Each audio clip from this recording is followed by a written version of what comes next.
Yes, guys, welcome back to the channel. Welcome back to a brand new video. This is January, and it means that we're going to be on a transfer watch for every single story that comes out on the Arsenal timeline about Arsenal and also about a couple of other clubs, especially our rivals. I think we need to talk about them. They will be doing business, and Arsenal will be in the market as well. We're going to be talking about Zubimendi. Arsenal are willing to trigger the release clause of Martin Zubimendi at Real Sociedad, and of course, there are conditions: Thomas Partey, Jorginho, Ramsdale, and a couple of other things. But we're going to talk about that deal and why I think Arsenal are going to be desperate in this market. Now, according to Ben Jacobs, Arsenal don't expect a lot of activity in this window because you don't have a lot of time, and they also think that they might make a mistake. They don't want to be under panic. They want to work on their own plan, and they already have a plan for the 2024 January and summer transfer windows. So we might not see a lot of changes. According to Ben Jacobs, Arsenal will stay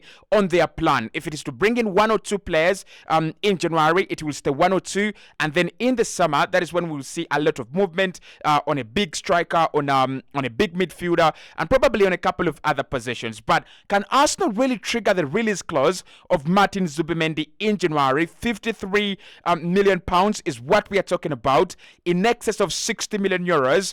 Arsenal have about 30 million pounds to spend just in January. So it's not a lot of money. And even if you considered selling, I don't think you're going to sell as many players as we want to sell in January. So hit the like button for me, subscribe to the channel as well, and let me know in the comment box below.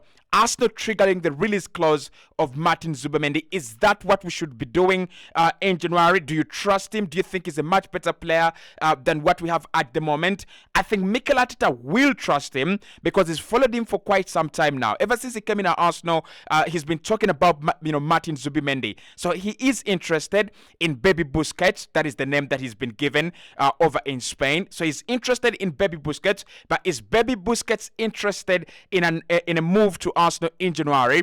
And also, will Baby Busquets cross over to the Premier League? That is what we're going to be talking about in this video. Make sure you're also following me on the Courses Arsenal podcast. It is still live and clear, and I'm doing a lot of long form content right there. So if you want that in-depth analysis on topics, my opinions as well, you've got to subscribe to these channels.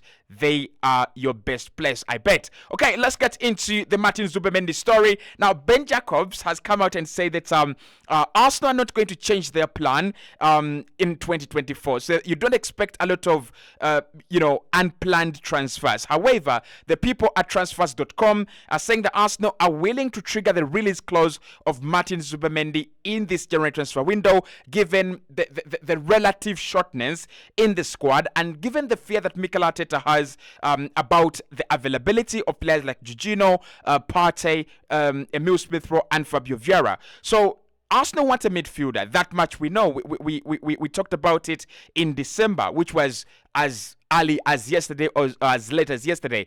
Arsenal want a midfielder. We would love to add in a defensive midfielder. Although I thought our problem is actually creative. Our problem is more of box to box and more of breaking into the final third. So I thought we would be bringing in a player in the caliber of Ryan Sharkey at Lyon, or probably a player like Jalen Brandt at Borussia Dortmund, or Florian Wirtz. Of course, I'm not saying Florian Wirtz is moving in January, but that is the profile I expect Arsenal to be looking at.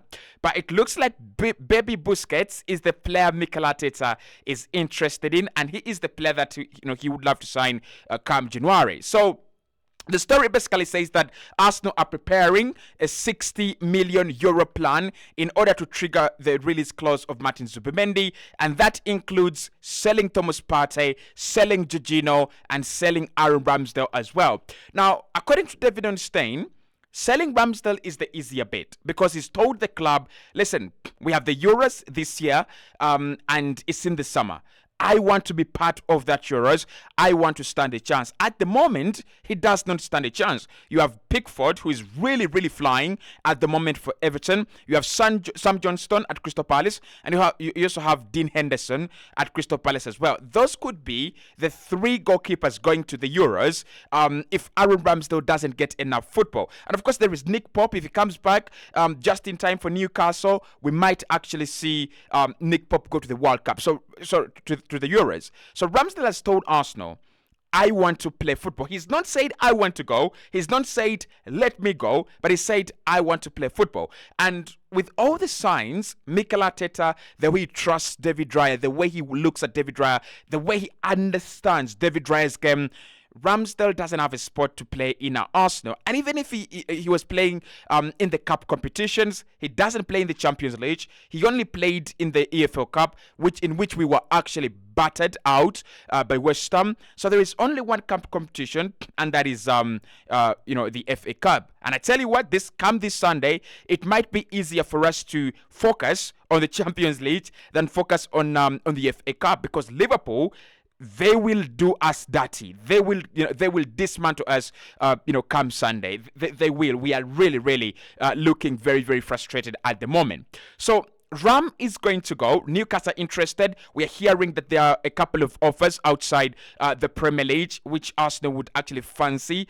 So if Ram is going to go, if we sell Aaron Ramsdale for around 60 million, then there is enough money to trigger the release clause of Martin Zubimendi. Is he the priority? Is midfield the priority in January?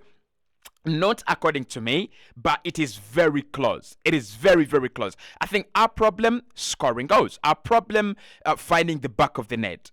But can you find the back of the net when you're not controlling games enough? When you don't have that, grip over games, that total control over games, especially as the side Arsenal are. We love being on the ball. So Martin Zubimendi is a smart signing. He's a smart guy. He's a smart player. He's a very good player, right? He's been compared to Busquets, and that's why they call him, Baby Busquets. But I think his game is far better than that. And I think Busquets is one of the best we have seen in that kind of with that kind of portfolio. He's so unique. You don't get many that look like Sergio Busquets. You don't get many players that look like they're doing nothing, yet they're doing 100% of the work, and the team is thriving courtesy of their mobility and their positioning and their thinking and their brain. You don't get that.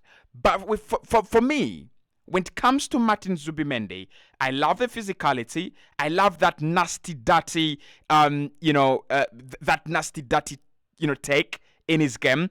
And I also love the fact that he's quick. I love Premier League football is intensity. When we talk about Premier League, there are three things that will come to your head. You think about brutality, which is basically VAR and their cheat codes. You think about physicality, the Yaya Toures of this world, William Salibas of this world, the Virgil van Dijks and Ruben Neves of this world, and we will talk. You will talk about intensity, and I think Martin Zubimendi physically he can adapt to the Premier League. He's okay. Intensity, he's quick and he is ruthless off the ball and very, very good on the ball. And I think this is why Mikel wants him. This is why Mikel is interested in him. So when you look at Thomas Partey and what Arsenal achieved by signing Thomas Partey, remember when Partey came in, we still had the likes of Paul Pogba in the Premier League. We still had the likes of, Rodri was there in the Premier League. But when he came in, he actually established himself as one of the best game controllers and midfield controllers in the Premier League. He didn't actually contend for best player in the Premier League. And when Martin Zubimendi comes in, he will be a bit of Michael Carrick. He's not going to become the best player there is in the Premier League. No. But what will happen, he will come in and he will become one of the best game controllers and midfield controllers in the league. And I think Liverpool don't have that. City have that. And the rest of the league are struggling for such a player. So I think it's a good sign. But are we going to move on Thomas Partey in January? I bet we can. And I actually think we can. Pat has been told before that his place at Arsenal is diminishing. Ramsdale is in the pipeline to leave. Partey is in the pipeline to leave. So it's gonna be about Jorginho. Can we move on, Jorginho? Because it depends on those two. When you have those two in midfield, then you don't sign another player. But when they go, when you actually successfully sell them, then you can actually bring in Martin Zubimendi. So yeah, I think it's possible, but it's a very difficult deal given the demands that we have at the side right now. There is a defender needed, there is a striker needed, there is a winger needed. And spending 60 million euros on a midfielder, although we've tracked him for some time, although we know the deal will actually work, it is not something easy. It's not something that I see Arsenal go out and like, we did it. We just did it. It might take a couple of reflections, and I'm not surprised actually to see. I won't be surprised if Arsenal try to sign Martin Zubimendi on the last day of the window, triggering his release clause on the last day of the window after losing a couple of games or after losing to maybe Crystal Palace or losing to Sheffield or drawing to Sheffield, and then we panic and we try to bring in Martin Zubimendi. So at the moment it's still a story that is very, very young. It can disappear at any time, but I will keep you posted about this one because it is one that is certainly has some legs, and until it is decapitated, we will actually follow it. So Martin Zubimendi, would he be open to a January move? We know that Arsenal are interested in him right in January 2023, but he decided to stay in Spain, right? So he didn't want to disrupt his life and kind of settlement that he had in Spain already. But I also think he has this mentality that he might end up at Barcelona. And most of these Spanish players, it's either Madrid, it's either Barcelona. That is where they want to be. That's where they want to go. So he rejected a move to Arsenal in January 2023. It is so sad because he would have been a huge difference maker in our squad. If he rejected a move in January, and the reasons were he has a young family, he has settled up quite nicely in Spain, and he wouldn't really love to disrupt his his development within a couple of weeks. He preferred a summer move. That is what it means. So do I see him move in January?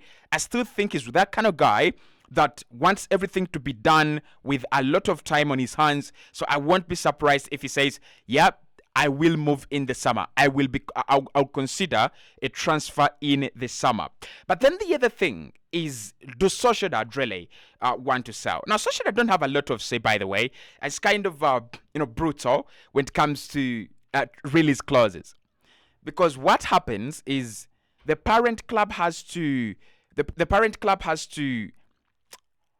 talk to the player, renegotiate the terms and conditions of his deal.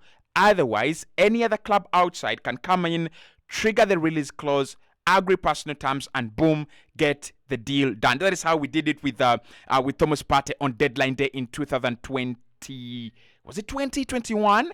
I think it was 2020, in the summer of 2020. So I don't think Sociedad will want to sell, and I won't be surprised in the next couple of days that Real Sociedad will try to renew his deal, give him more money, but also extend his release clause, activation date. They might go, his release clause will be active starting 2024 July or starting 2024 June, right?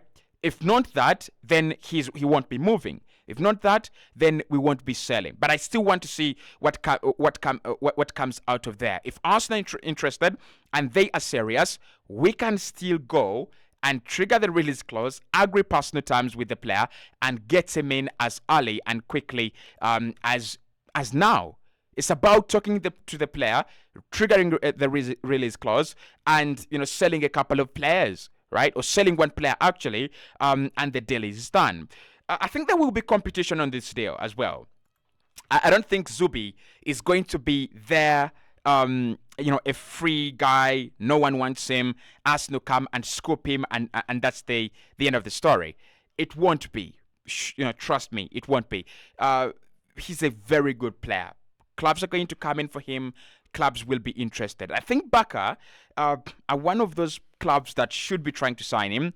I think their financial fair play position is not that good, and that is why, even though he's been called Baby Busquets, they haven't been able to pounce on the opportunity. But Liverpool are on another side. They're looking for a number 6. They've been linked with him here and there. It's still very, very, optimistic reports from Liverpool outlets and Liverpool supporters. But Liverpool and Barca, keep your eye on those two when it comes to Martin Zubimendi. So Arsenal wants him. We would love to trigger his release clause, but that depends on Partey and Jorginho's situation. Can we sort it out as quickly as the next 10 or 20 days, and then we can bring in Zubimendi in the last 10 days? That will depend. How do we convince him to betray the loyalty of Real Sociedad, who are still in the Champions League, by the way? For him to just to come and join Arsenal, how do we do that? I'll be very keen to see how we actually accomplish that. But of course, nothing is confirmed. Nothing is concrete at the moment. Rumors spinning here and there, and that's why I said we will be on the transfer watch. We are going to be doing every transfer reaction to every transfer story coming out on Arsenal. All you've got to do to get the content, you hit the like button, you subscribe, and you sit back, you enjoy, you relax, and in the comment box below, you share your thoughts. As simple as that. I'll be speaking to you very soon, right on the next one.